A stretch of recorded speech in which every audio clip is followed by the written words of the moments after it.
The smartest move Nas made may have been the deal he never signed. In movies about powerful families, the danger is not always getting into the organization.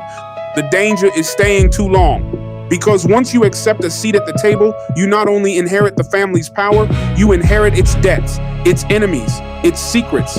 In every war that began before you arrived, Nas had stepped close enough to Murder Inc. for the entire industry to notice. He recorded with the family. He stood beside its biggest stars. He allowed the possibility of a new alliance to spread through New York. But when it came time to make the relationship permanent, Nas did not sign the final papers. The alliance that looked like a new empire disappeared almost as quickly as it appeared. By August 2002, Nas had made it clear publicly that he remained with Ill Will and Columbia Records. He was already finishing his next album. Not a Murder Inc. album. Not an album built around Ja Rule and Ashanti. Not the beginning of the giant family Irv Gotti imagined. Nas was making God's Son, his own album, on his own terms. Released through the company he already knew. Sony's official site reported at the time that although rumors connected Nas to Murder Inc., Nas said he still had a good relationship with Columbia and was completing God's Son through Ill Will and Columbia. The album was released in December 2002 under Sony Music Entertainment. This was not simply a business decision. Nas was carrying something heavier than a record label negotiation. His mother had died earlier that year.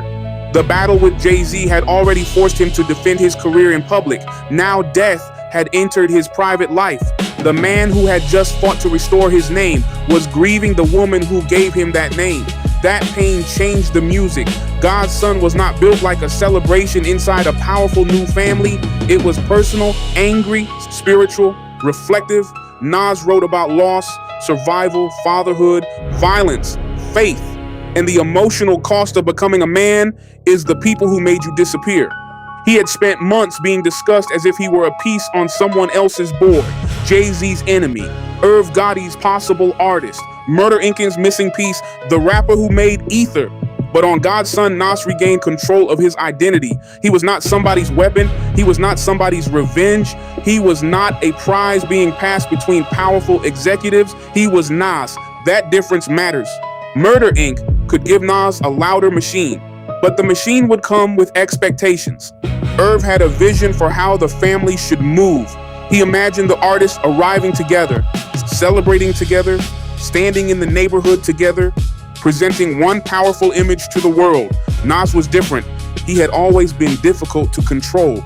He could enter a room without becoming part of the room.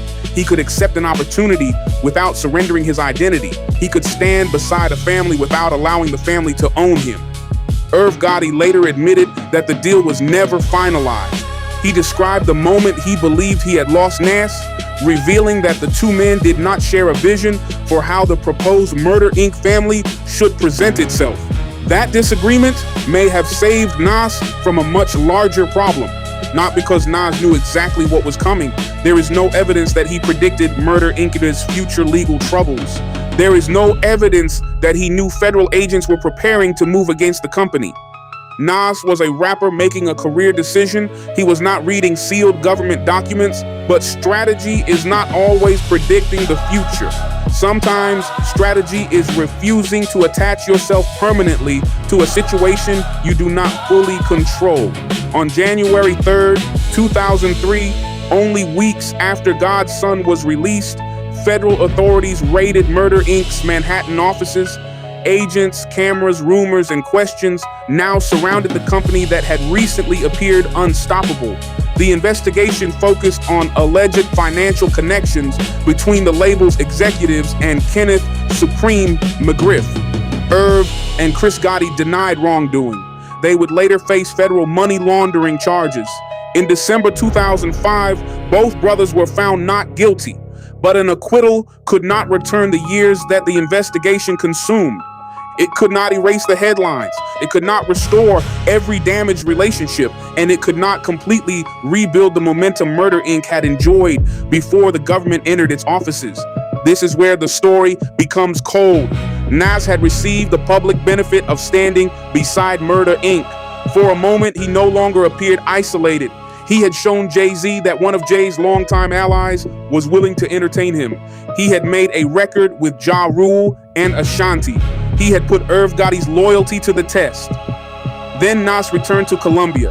When the raid came, Nas was not a Murder Inc. artist. When the indictments were issued, Nas was not a Murder Inc. executive. When the label began spending years defending itself, Nas was not trapped inside the company. He had moved close enough to change the picture, but not close enough to be buried inside the frame. That does not prove the entire relationship was a trap. It would be dishonest to pretend we know every private intention Nas carried into those meetings. Maybe Nas seriously considered the deal. Maybe he liked the idea, but disliked Irv's vision.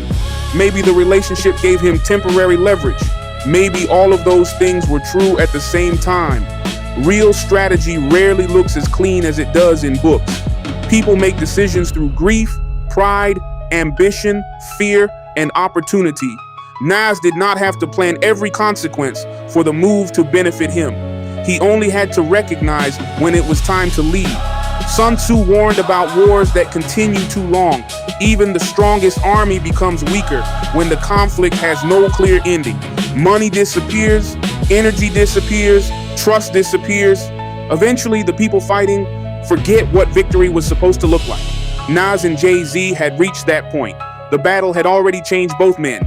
Jay-Z had attacked Nas as a declining rapper living off an old reputation. Nas answered and restored his standing. Nas had challenged Jay's image of control. Jay remained one of the most successful artists in music. Neither man disappeared. Neither empire completely collapsed. The war could continue, but the purpose was disappearing. Sun Tzu says in The Art of War, there is no instance of a nation benefiting from prolonged warfare. Then, on October 27, 2005, Jay-Z held a concert called I Declare War.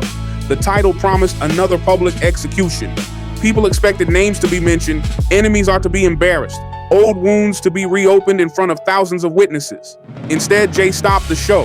He told the audience that what he was about to do was bigger than war. Then Nas walked onto the stage. The two men embraced. The crowd erupted.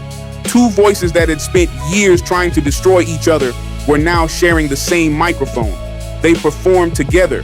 The enemy had entered the building, but this time he entered as an equal.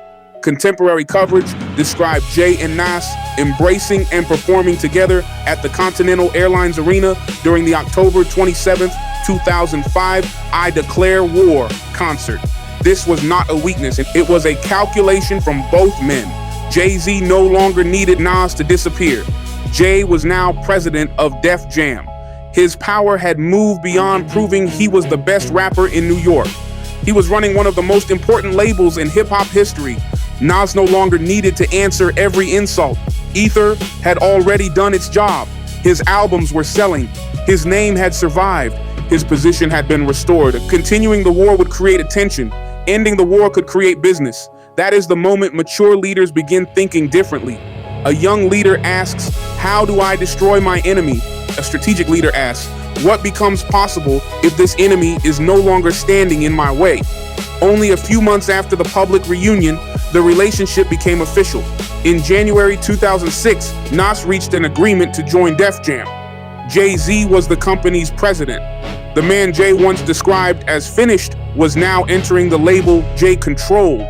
But Nas was not simply surrendering himself to his former opponent. The arrangement involved Nas's longtime company, Sony, working with Def Jam and sharing the financial results of his next releases. The former enemies had turned a personal war into a business partnership. Think about the final picture. Years earlier, Jay-Z tried to convince the world that Nas no longer mattered. Now Jay's company was investing in Nas. Nas once attacked Jay, calling him a man who borrowed identities and abandoned relationships. Now Nas was trusting Jay with part of his professional future. This is why the story cannot end with the claim that one man destroyed the other. Jay-Z did not lose his empire.